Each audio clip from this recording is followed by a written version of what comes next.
Howdy folks, welcome back. Today's video is going to be the last video on Mike's cab. You're going to see the outer rocker go in and a few other things get buttoned up, along with how I align the floor pan front lip to the firewall, because that gives you some issues sometimes. You'll also see how I do the kick panels and some tips on that. But as far as Mike's cab, I've got it on the dolly, his dolly, and his fender's ready to go. He's coming to pick it up tomorrow, so this should be the last video you see on his cab. At the end, I'll do a walk around and show you all the finished work, but it's definitely come a long way. It looks very good, and it'll be a really nice truck when he gets it finished. Whoever paints it and does all the body work, and there's a few other much smaller issues to tackle that will need to be handled that I just don't have time to do. Next on the list is to get back to work on my cab. I will be doing a full build series for the channel on it, but we'll go ahead and get into today's video on Mike's cab. Appreciate everybody who's watching, subscribing and liking the videos. If you haven't done so, please do it, because it does help me, and we'll get right into it. All I've done since the last video is put the rocker on. I've trimmed this edge a little bit, and I've also, as discussed, I spliced that lip and raised it slightly. So I've still got this spliced open about 8 inches. I'm going to get a few more tacks in it, make sure my gap's still good. I'm going to get a little bit of this filled in, make sure my gap's still good, and then I'll need to make a small end plate down here for the end of the outer rocker, and we'll weld that up. Aside from this front corner on the inside where we'll have to splice that and move it over, we should be good. I'll go ahead and might go ahead and mark it and possibly splice it, but you've seen me do that several times. Like I said, that's the least of my worries. That's of everything on the outer rocker. That's the part that you barely ever see. It's partially covered up by the weather stripping. It's gonna be right, but I'll deal with that last. And that way, when I pull it off, I'll remember where to splice it. So this side's pretty good. I'll give this a little splice, and I'll probably do that last. Just gonna show a quick video here in regards to the end cap, the rear end cap for the outer rocker. If you've seen previous videos, you notice that I always cut that off and gap that appropriately with the door gap. So with the outer rocker off,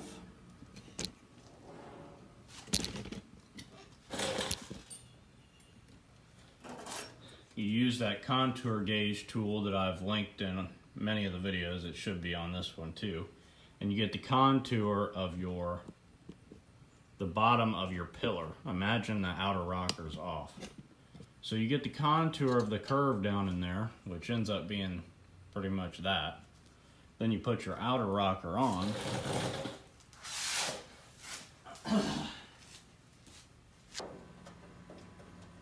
So you shove it up in there just like that, making some reference marks here. And I just go around and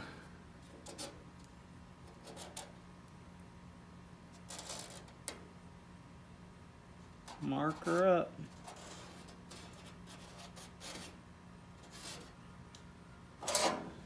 Like that, and we will cut on this side of that black line. and we'll weld it in on the inside. You're not gonna butt it. Depending on where you cut this off, you gotta make sure that the way I have this gapped,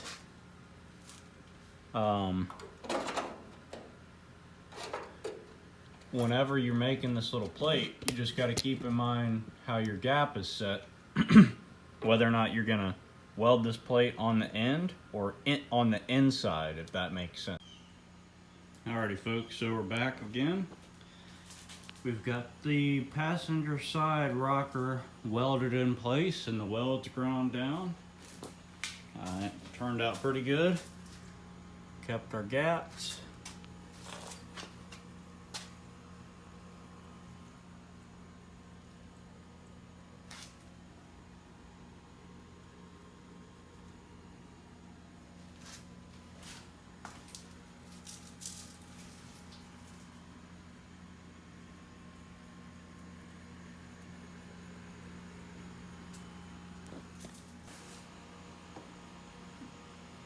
Because I've got both sides, I haven't ground down the welds on either corner yet.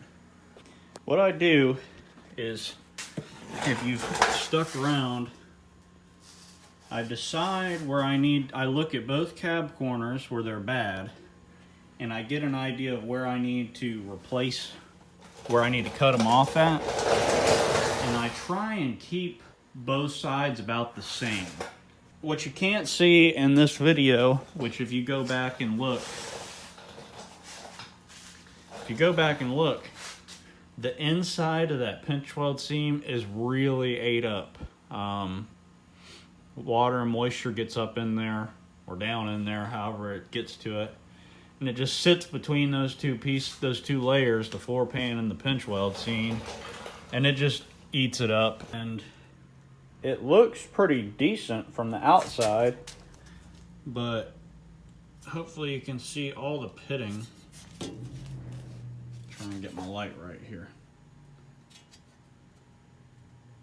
Hopefully you can see that,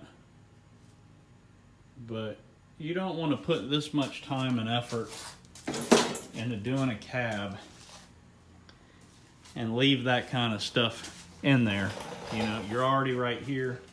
I like to keep a seam on the back. I always go from the back side and just put a thick tack weld all the way across.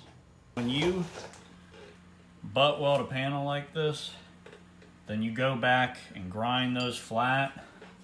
It's a little thin all along that seam. So when you have all this on the back side of it, it gives it a lot more strength than if you didn't have that. So this is a strong seam. So now what I was getting to is, when you're looking at this from the beginning and you're planning out where you want to cut these rockers off, look at both and kind of come with a line even before you cut anything, and just plan it out. I draw a line up to about 1/2 inch down from this edge, or maybe 1/4 inch down. Yeah, 1/4 inch down, 3/8 or so, whatever it is. And I mark this straight down, come over and mark this straight down. And then if you're at a 3/8 of an inch down here, 3/8 of an inch down here, you take a yardstick and draw your line all the way across. So what I'm going to do now that I've got my rocker welded up, I may go ahead and plug weld this on both sides,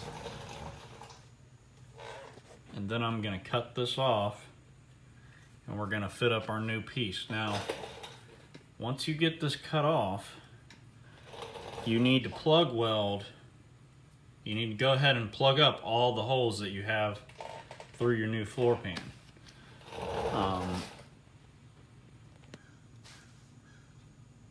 Because once you get your new panel held in place with these, you don't want to have to worry about those holes anymore, because it's very difficult. There's not really enough room to get to that stuff from the back side. So after you remove your old pinch weld seam, just plug your holes up. And that way when you put your new one on here to weld it in, you're starting from a blank canvas and it doesn't matter. You can pre-drill your holes and that's all you have to worry about. So those are just some tips.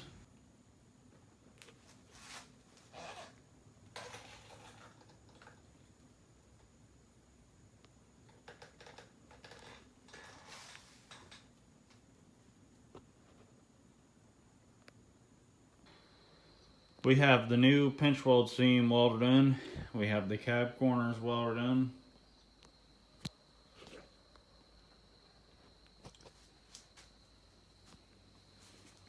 And we came in on the inside and we finished our seam all the way across the back like I do. I've got 3 stitch welds across the back. In the front, we've got our 4 bolts in our each front pillar. I've been working to get this seam closer here because it was very spread apart. And I'm also working to get that seam a little bit more even. You can tell that the floor pan is a little bit higher than the firewall, and it's looking very good right now. And the reason why it's looking better is once I pulled the bracing out, I came up to the front, I put this bottle jack right up on the inner lip of the floor pan to get it to move up a little bit. But then while I was doing that, I decided I had 2 bolts on either side of the support on each side, and I said, well, you know, I've got a bolt in the corners just like that, plus I've got the A-pillar bolts, so it's not going to go anywhere now to impact my sides. But in the middle is what I want to move. So I pulled those bolts out and it really let the floor come a lot closer than where it was. It was much farther off than this before I pulled those bolts out. The plan is to stitch weld the front like I did the back. You can see that the stamp doesn't line up very well with the floor pan doesn't line up very well, especially right there by the pedal assembly, but around that hump, but that's okay. What I'm going to try and do now is I need to try and move the firewall up a little bit. I still have to do the lower kick panels on each side. I've got them taped up so grind and debris doesn't get down in there, but yeah, the cab's looking real nice. It's always nice to see the bracing come out and then to be able to look underneath there and see a brand new floor. That's a good feeling. So at any rate, we will be back. I got my line pretty close right here and up in here. See, that's much closer than it was before. So what I did is I put a screw in a 2x4 and wrapped a ratchet around it and got it tight right at here, and then started hitting the top of it down until it got even down there. And then I just used some self-tappers. I got 2 self-tappers in it. Let's see if it'll focus. Right there. So then I can go ahead and bring that up.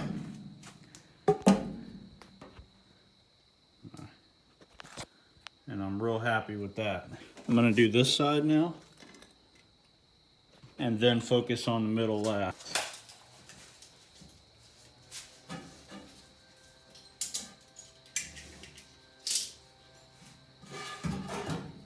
So I get it up against the firewall.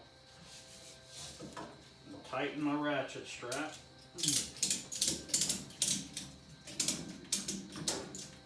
Make sure that you got your cab. I have the cab ratchet strapped to the dolly. Make sure you do that. So when I hit this 2x4 down, it'll force my firewall up. And then I'll drill a self.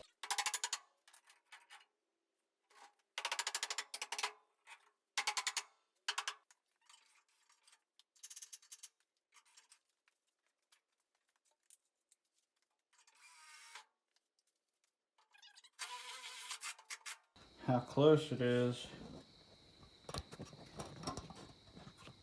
Right there. So now we're going to come right on this side of the cross member and try and get down in here close. So I'm just going to repeat the process, but that's how I leverage the firewall up closer. Alrighty, so I used my board technique, put in a self-tapper there and a self-tapper there, and then I had the firewall to the floor this pretty flush, but there was a big gap right here. So then what I came back with is I drilled 2 new holes and put a nut and a bolt on either side and tightened them up in it, and it came together real nice. So you can see that's a whole lot closer. I might put a bolt right here on this side to bring that together a little bit more. So I'm gonna stitch weld over here in 2 or 3 spots, same thing over there, and then I'm gonna come to the middle and try and pull that together. So it's got a little bit of a gap, but we're making good progress with pulling our gap together. I wanted to show y'all how I got the firewall on the floor to line up, and we'll be back. So I put my bolt through and it closed the gap up real nice. You can see that's a real nice gap. That'll be a great gap to stitch weld. And one thing I want to make note of is you've got to watch out for the lip on the floor pan replacement, because in some spots, like right there where I had to cut the U out around the brace, if you go back and look through the videos, there you go, you can see it right there. I had to go back with an air file or an air saw and cut that line off because it was sticking up here and hitting this lip. And I've gone through a couple times now and bent this lip, the firewall lip, out in some places because the floor pan lip is a little long.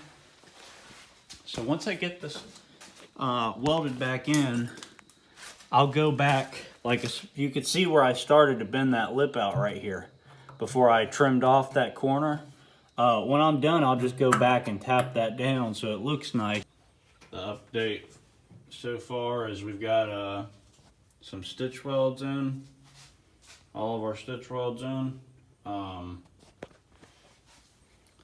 We've got our firewall, that lip welded in. I had to trim a little bit of the lip off to make it look good, just the way the floor pan was off. So whoever does the body work, I don't know that they'll even go to that extent down here, but they could just run a little bit of filler on top of this lip to cover up all those spot welds.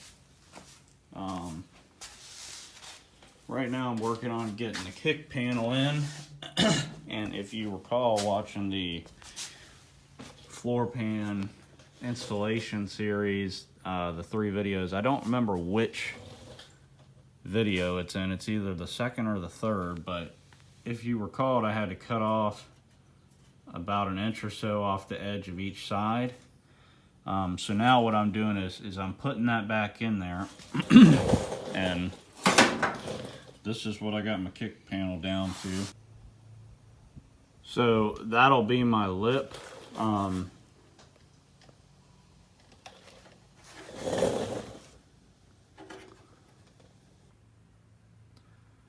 Alright, so I've got my floor pan extended back out with that little piece I sectioned in. So it's ready for bottom of the kick panel to go in. So, and that seam on the bottom around that does get seam sealed. So the first step to re-extending your floor pan back out is when you go to do the kick panel, you need to fill in the floor section first that's missing. Okay, now if you look at this piece I've got the magnet's holding up, you'll notice it's pretty weird shaped. The best way I found to make weird shaped pieces like this is to just use an index card and a Sharpie and just fit it up, trim it, fit it up, trim it until you get it right the shape that you want it. And then you just cut it out and you trace it on a piece of scrap metal and cut out the scrap metal. So that'll be my floor piece. So I'll come back once I get that tacked up in there. So once you get that tacked into place, then you need to deal with your kick panel patch. These routinely are too short lengthwise, and the lower you can keep your patch on this vertical, the better, because the farther it goes up, the worse it is, if that makes sense. So if you're short down here, like in this section, obviously the farther you go up with that angle, the more short you're gonna be. So your problems just get worse going up, unfortunately. So what I've done on the previous truck is the patch panel was like way up here. So I actually split it in half, sectioned in about 1 inch, and then cut this edge back to where I needed it. So just a little bit of detail for you. When you get this patch, it's gonna have a whole lot of extra material down here. And what that's for is there's a flange down here, and in the factory, they actually bolted through that flange into the top 2 pillar bolts. Now I'm gonna tell you right now, if you're doing a full floor pan like these, it'll be much easier just to cut that off, and don't even think about this till last. So this is the rest of that material, that whole lip. So what the first thing I do, and you can see like that, is I leave about 1/4 of an inch curve all the way up this thing. So that way you can actually fit this panel up in here without having all this crap, this stuff on the back of it.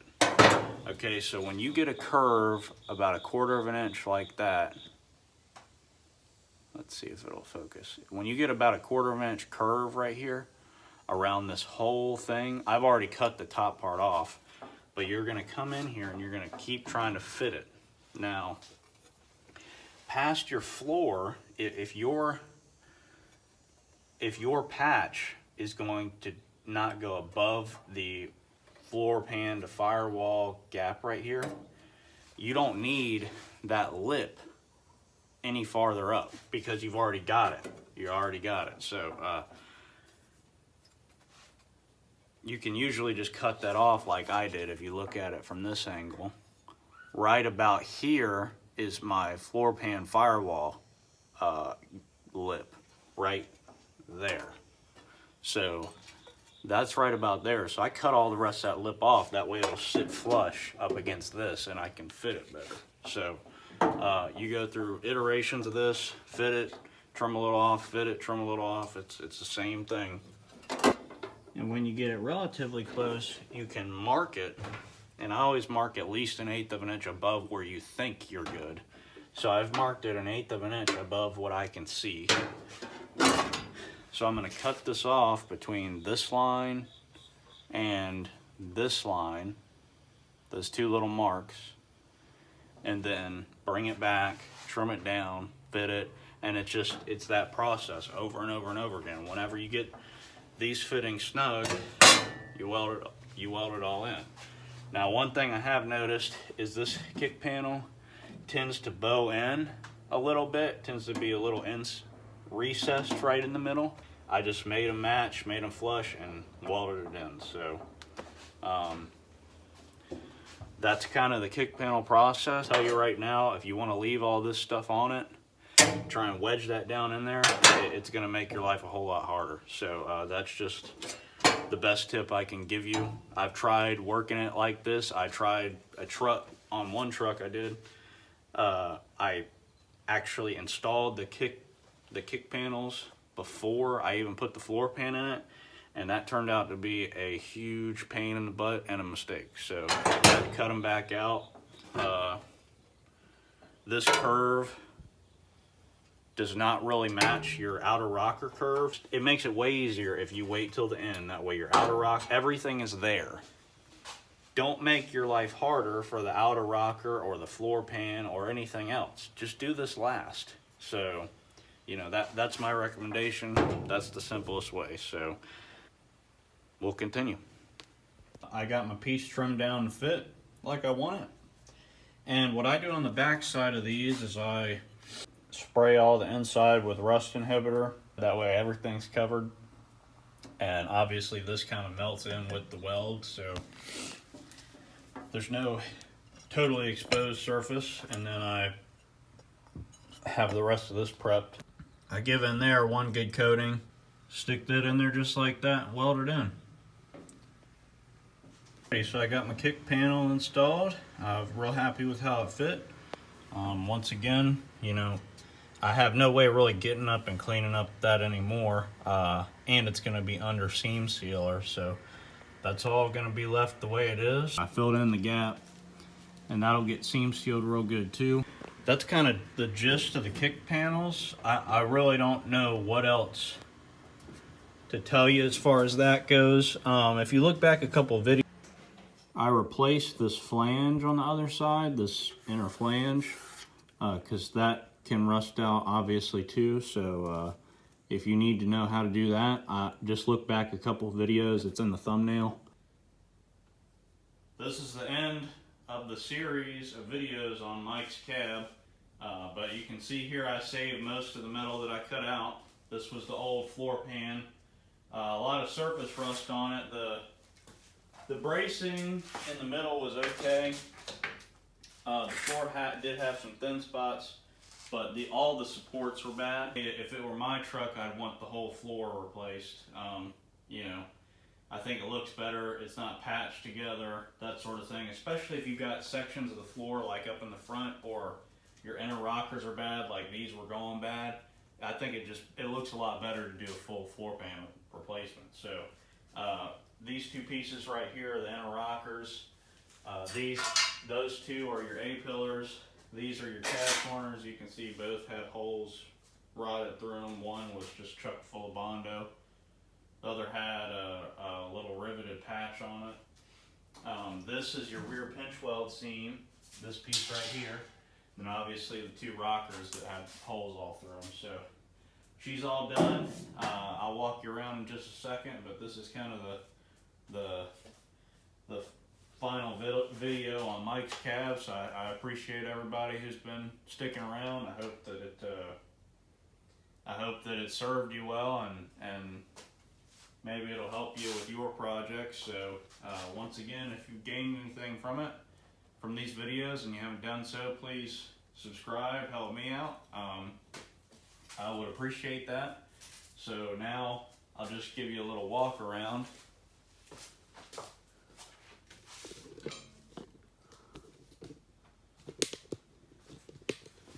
Give you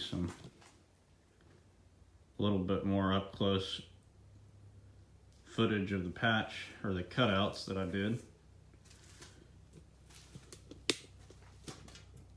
You can see his cab supports were getting pretty rough.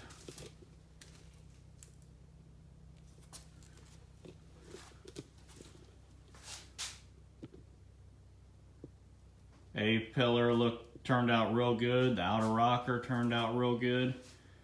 Cab corners turned out good. Floor really turned out good. It sucked up nice up against that floor pan. Those kick panels look great. You can see the rear pinch seam. As I mentioned before, I left all the, I welded it from the back and came back, ground down the heads, and just gave everything a good coat of epoxy. That's the rear pinch seam from the back and the cab corners. Again, this is no filler. That's just sealer, so that's why you can see everything, the weld lines. So at any rate,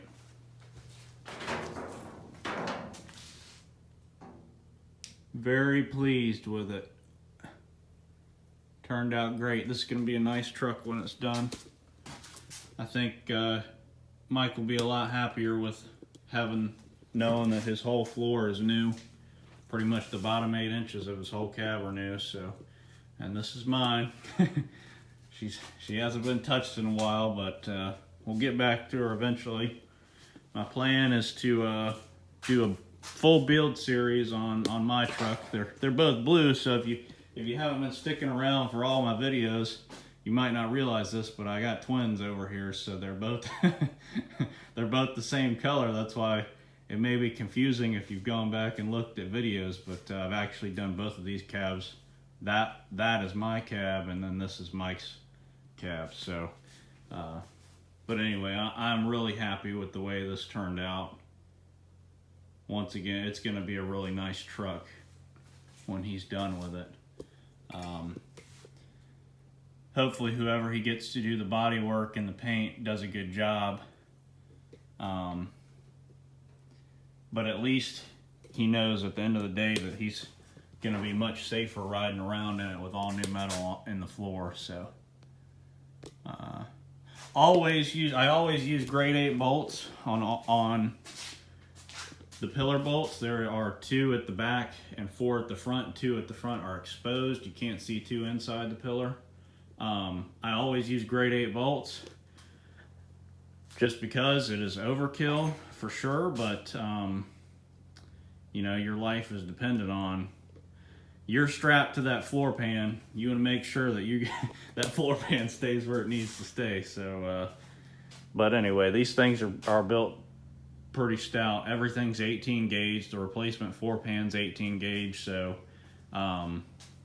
that's going to be a solid truck when it's done. I hope these videos are helping y'all. I hope that this encourages you to go restore your truck or buy one to restore. Once again, please subscribe if you haven't, and we will see y'all next time.